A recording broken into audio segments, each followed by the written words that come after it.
माता सीता को साक्षात लक्ष्मी माना जाता है। वे श्री राम की ही तरह शक्तिशाली हैं। वे चाहती तो रावण को उस वक्त भस्म कर देती जब वह हरण करने आया था। वे चाहती तो अशोक वाटिका में पहुंचकर भी रावण को भस्म कर देती या उसका किसी भी वक्त वध कर देती, लेकिन माता सीता ने ऐसा क्यों नहीं किया, जबकि वो तो खुद ही आत्मरक्षा में सक्षम थी।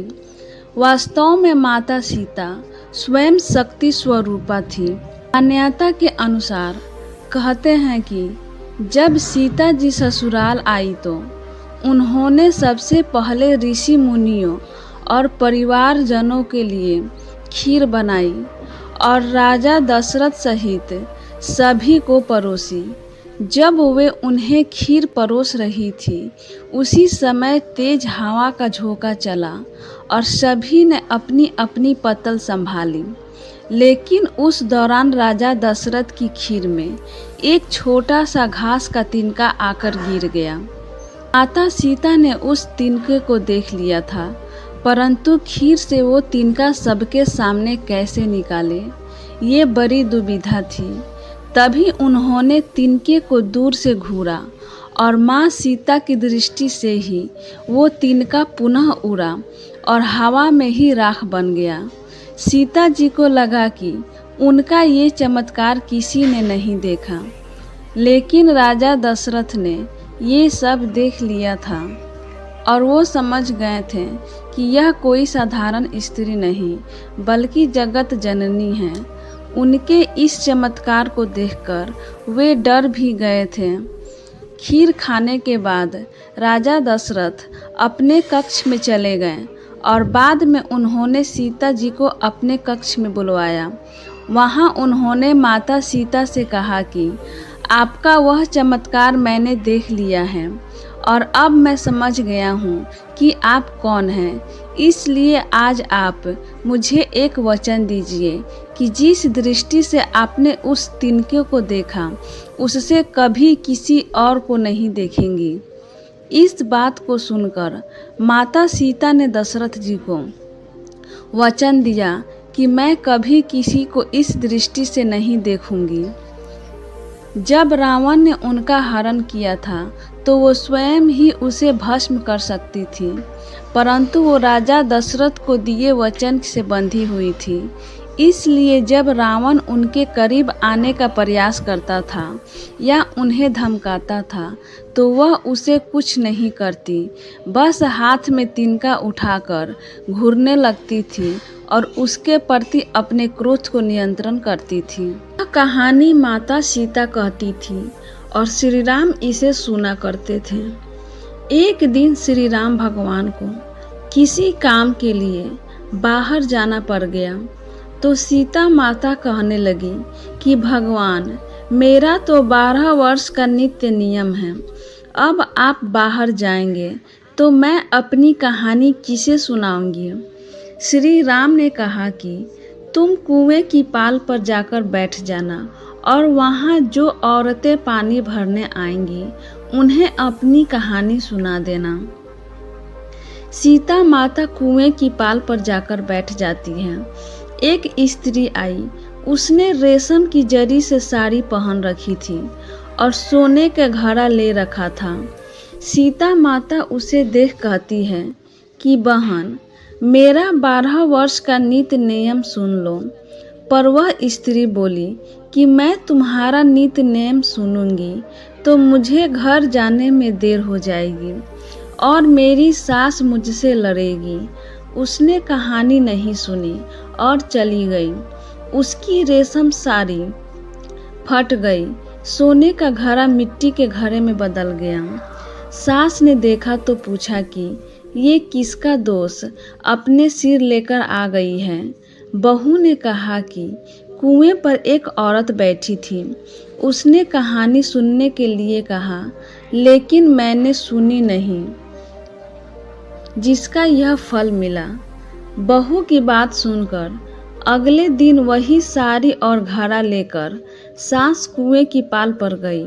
सास को वहीं माता सीता बैठी मिली तो माता सीता ने कहा कि बहन, मेरी कहानी सुन लीजिए। सास बोली कि एक बार छोड़, मैं तो 4 बार कहानी सुन लूंगी। तब माता सीता ने अपनी कहानी शुरू की। राम आए लक्ष्मण आए, देश के पुजारी आए, नित नेम का नेम लाएं। आओ राम बैठो राम, तपी रसोई जियो राम, माखन मिश्री खाओ राम, दूध बतासा पियो राम, सूत के पलका मोठो राम, साल दुसाला पोठो राम, साल दुसाला ओढ़ो राम। जब बोलूं जब राम ही राम, राम संवारे सबके काम, खाली घर भंडार भरेंगे, सबका बेड़ा पार करेंगे। श्री राम जय जय राम। सास बोली कि बहन, कहानी तो बहुत अच्छी लगी। कहानी सुनकर सास घर चली गई और उसकी साड़ी फिर से रेशम की जरी में बन गई। मिट्टी का घड़ा फिर सोने के घड़े में बदल गया। बहू कहने लगी, सासू माँ, आपने ये सब कैसे किया? सास ने कहा कि बहू, तू दोष लगा के आई थी और मैं अब दोष उतार कर आ रही हूँ। बहू ने फिर पूछा कि वह कुएं वाली स्त्री कौन है? सास बोली कि वे सीता माता थी। वे पुराने से नया कर देती है, खाली घर में भंडार भर देती है। वह लक्ष्मी जी का वास घर में कर देती है। आदमी की जो भी इच्छा हो उसे पूरा कर देती है। बहू बोली कि ऐसी कहानी मुझे भी सुना दो। सास बोली कि ठीक है, तुम भी सुनो। और सास ने कहानी शुरू की। राम आए लक्ष्मण आए, देश के पुजारी आए, नित नेम का नेम लाएं। आओ राम बैठो राम, तपी रसोई जियो राम, माखन मिश्री खाओ राम, दूध बतासा पियो राम, सूत के पलका मोठो राम, साला दुसाला पोठो राम, साला दुसाला ओढ़ो राम। जब बोलूं जब राम ही राम, राम संवारे सबके काम, खाली घर भंडार भरेंगे, सबका बेड़ा पार करेंगे। श्री राम जय जय राम। कहानी सुनकर बहू बोली कि कहानी तो बहुत अच्छी है। सास ने कहा कि ठीक है, इस कहानी को रोज कहा करेंगे। अब सास बहू रोज सवेरे उठती, नहाती धोती और पूजा करने के बाद नित नेम की सीता का कहानी कहती। एक दिन उनके यहाँ एक पड़ोस की औरत आई और बोली कि बहन, जरा सी आँच देना। तो वह बोली कि आँच तो अभी हमने जलाई ही नहीं।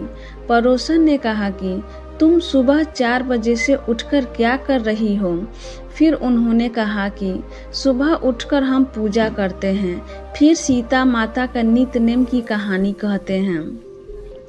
पड़ोसन ने उनकी बात सुनकर फिर कहा कि सीता माता की कहानी कहने से तुम्हें क्या मिला? वे बोली कि इनकी कहानी कहने से घर में भंडार भर जाते हैं, सारे काम सिद्ध होते हैं, मन की इच्छा भी पूरी होती है। पड़ोसन कहती है कि बहन, ऐसी कहानी तो मुझे भी सुना दो। फिर वह बोली कि ठीक है, तुम भी यह कहानी सुन लो।